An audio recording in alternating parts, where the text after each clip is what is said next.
102. 102. Baik. Ini senang. Faidatun fi bayanin salatil istikharah. Ini suatu fasal pada menyatakan sembahyang istikharah.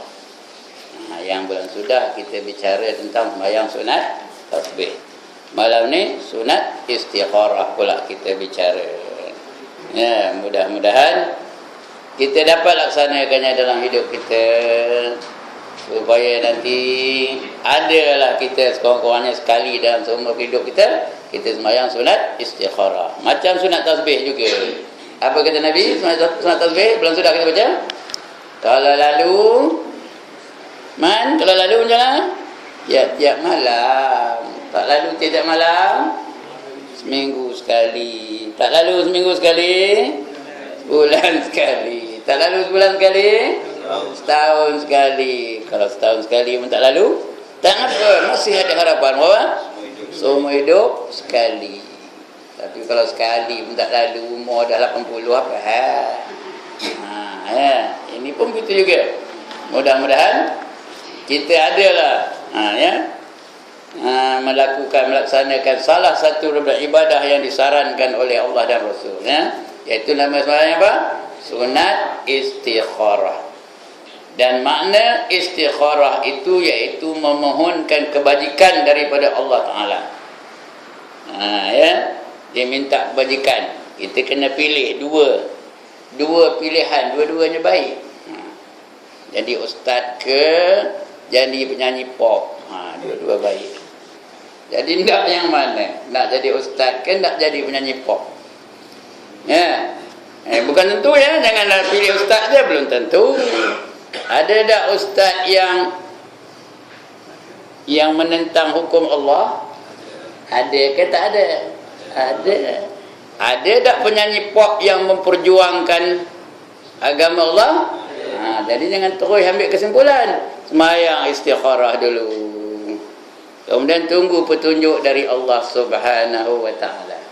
Kalau tak ada apa-apa petunjuk, pilihlah yang mana berkenan di hati nescaya pilihan itu tepat seperti mana yang dikehendaki oleh Allah dan Rasul.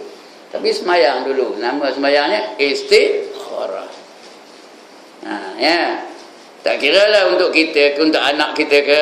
Anak kita mau begitu ke di Pinang. 2 orang Minang anak kita. Seorang ustaz. Lagi? Seorang nyanyi pop. Nak pilih mana?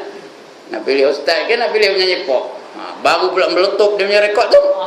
Macam? Jadi tak tahu nak pilih apa buat? Sembahyang istikharah. Dapat 2 pekerjaan. Jadi polis pun dapat, jadi tukang kebun pun dapat. Mana nak? Jangan terus pilih. Sembahyang dulu. Mungkin lepas itu jadi tukang kebun lagi dia banyak faedahnya daripada menjadi polis atau menjadi kerani atau menjadi cikgu dan sebagainya. Sembahyang dulu istikharah. Bila kita istikharah dijamin pilihan kita itu tepat seperti mana yang dikehendaki. Tidak datang mudarat daripada pilihan kita itu. Tapi ikhlas semata-mata kerana Allah.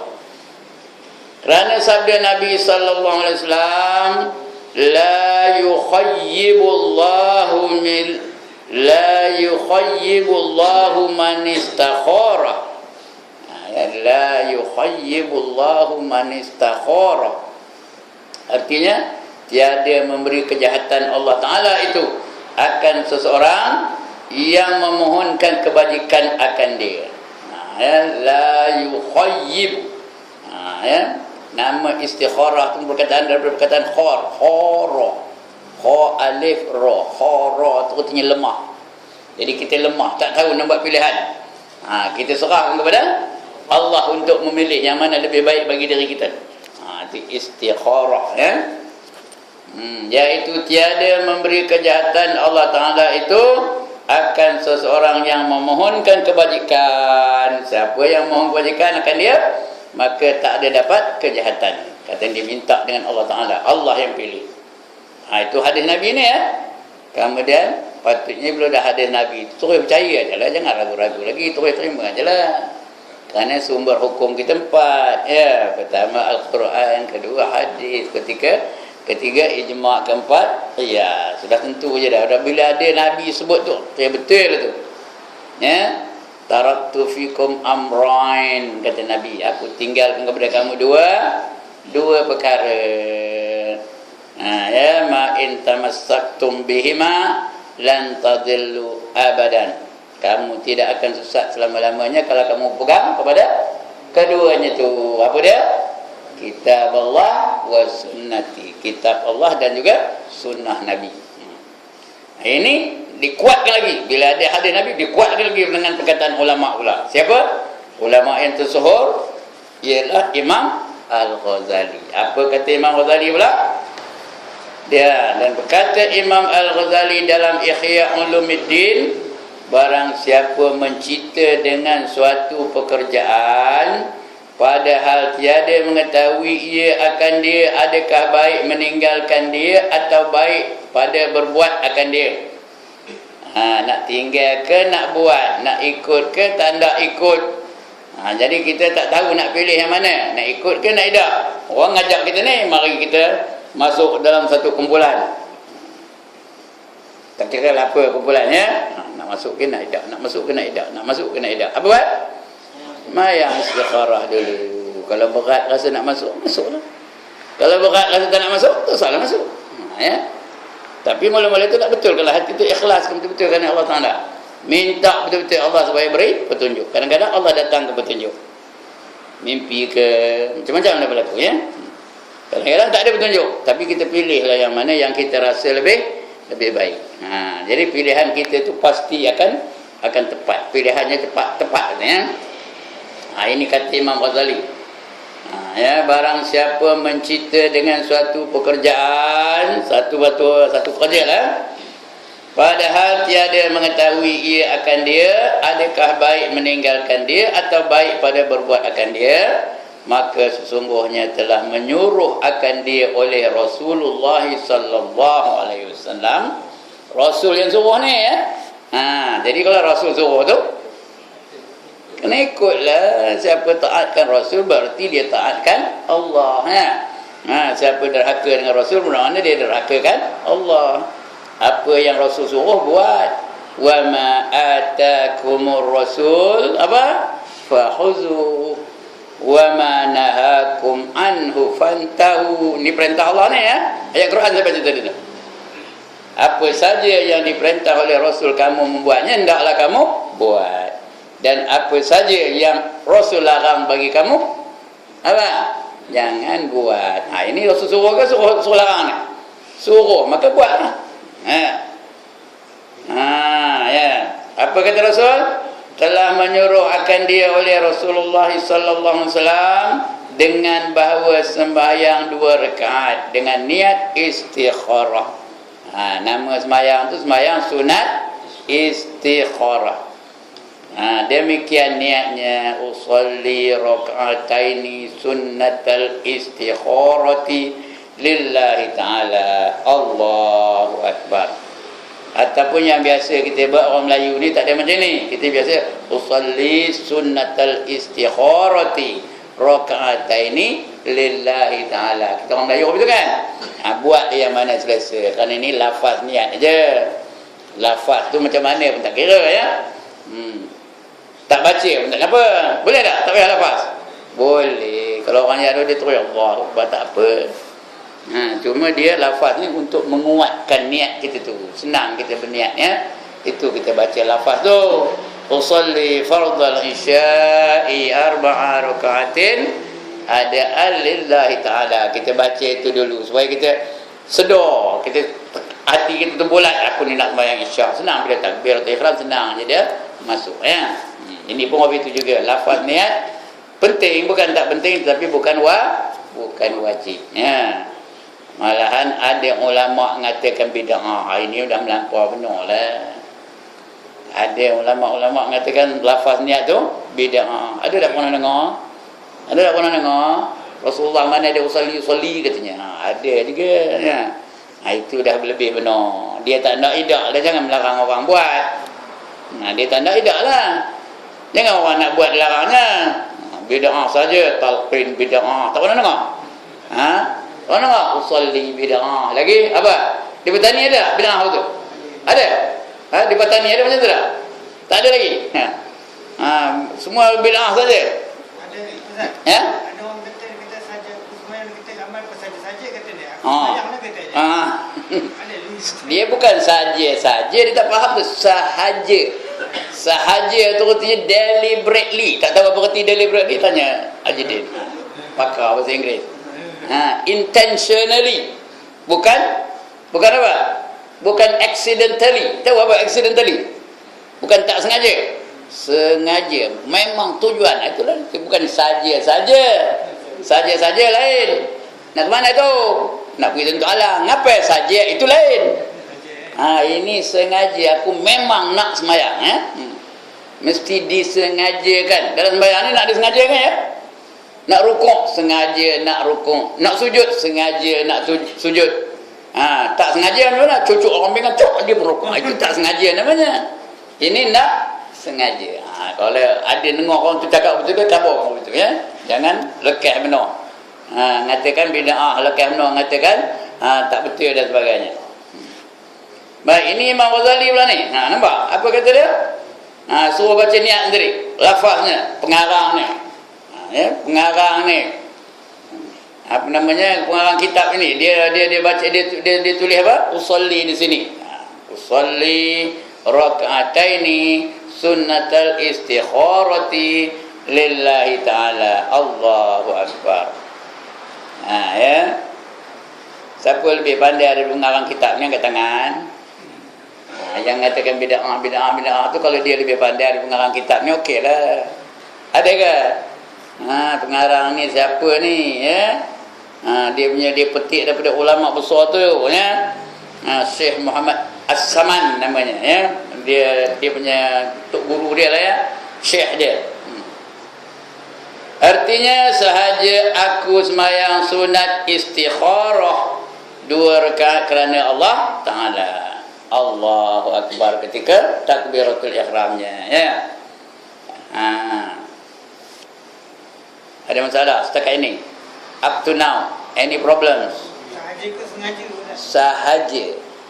Sahaja, ya, sahaja. Bukan sengaja, sahaja, ya. Semua kita tua mengatakan sahaja, tak ada yang sengaja, ya. Tapi artinya kalau dibuat sengaja boleh tak? Boleh, tapi tak masyhur lah. Yang masyhurnya sahaja, Kalau sengaja pun tak apa. Atau tak ada, boleh aku sembahyang macam cerita tadi, boleh tak? Boleh. Aku sembahyang sunat istikharah 2 rakaat kerana Allah Ta'ala. Boleh. Pasal usalli itu artinya aku sembahyang. Sahaja tu kita nambah aja bagi kuat sikit, ya. Usalli itu artinya aku sembahyang. Baik. Kemudian maka engkau baca pada rakaat yang pertama, kemudian daripada Fatihah, qul ya ayyuhal kafirun. Tekan tak hafal aku, ya. Qul ya ayyuhal kafirun. Macam seorang dah tu kan jadi imam. Kalau jadi imam dia dah takut. Risau aja, qul ya ayyuhal kafirun la a'budu ma ta'budun wala antum 'abiduna ma a'budu wala ana 'abidum ma battum wala antum 'abiduna ma a'bud wala ana 'abidum ma battum wala antum 'abiduna ma a'bud wala ana 'abidum ma battum wala antum 'abiduna ma a'bud. Itu menung kejap. Wala ana 'abidum ma abattum. Itu kalau jadi imam seorang takkan begitu, ya. Di belakang dia ada apa? Ada mamak jual cendol. Apa hati imam ni? Wala ana 'abidum ma abattum. Tak ada habis-habis. Sudahlah. Apa kata dia? Lakum dinukum taramarika. Baru lakum dinukum waliyadin, katanya. Ini mayang seorang. Apa kata kan? Jadi baca qul ya ayyuhal kafirun. Itu rakaat yang pertama. Lepas itu rukuk, i'tidal, sujud, duduk antara dua sujud, rukuk kedua, bangkit rakaat yang kedua. baca Fatihah. Selepas baca Fatihah baca apa? Qul huwallahu ahad, ya.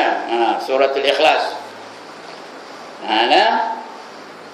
Pada yang kedua kemudian Fatihah baca Qul huwallahu ahad. Maka apabila selesai daripada sembahyang itu, maka baca olehmu doa ini. Ini doanya. Allahumma inni astakhiruka bi'ilmik wa astaqdiruka biqudratik wa as'aluka min fadlikal azim fa innaka taqdiru wa la aqdir wa ta'lamu wa la a'lam wa anta 'allamul ghuyub. Allahumma in kunta ta'lamu anna hadzal amr khairul li fi dini wa dunyaya. Wa dunyaya tu kalau penting wa dunyaya, ya. Wa aqibati amri wa ajilihi wa ajilihi faqdirhu li thumma yassirhu li wa in kunta ta'lamu anna hadzal amr syarrul li fi dini wa dunyaya wa aqibati amri wa ajilihi wa ajilihi fasrifhu anni wasrifni anhu wa qaddir li wa qaddir lil khair haitsu ma kana innaka ala kulli syai'in qadir. Ya, maksudnya lebih kurang aku minta kepada kamu dengan ilmu kamu, lebih kurang ya. Dan aku minta tolong dengan kamu dengan kekuatan kamu, dengan takdir kamu. Aku minta fadilat kamu yang besar, ya. Itulah dia takdir yang telah kamu tentukan. Kamu lebih mengetahui apa yang aku tak tahu. Kamu tahu benda yang gaib-gaib. Aku yang nyata-nyata apa-apa tak tahu, ya. Kemudian kamu tahu apa sahaja permintaan aku, kedudukan aku, kehendak aku, kamu tahu semua, katanya. Kemudian apa lagi? Yang baik bagi aku, untuk dunia aku, untuk agama aku, dan apa balasannya pun aku tahu, ya. Kemudian aku minta kepada kamu yassir, mudahkanlah aku untuk memilih, buat pilihan ini, kerana kamu lebih tahu apa yang kehendak aku, sama ada untuk dunia atau untuk akhirat, dan juga apa akibatnya dan sebagainya, ya. Dan berikanlah aku, takdirkanlah kepada aku benda yang baik-baik saja pilihan aku ini. Sesungguhnya kamu itu di atas titik satu amat berkuasa. Kamu lebih tahu apa yang aku tak tahu. Itu dia, ya. Itu doanya, ya.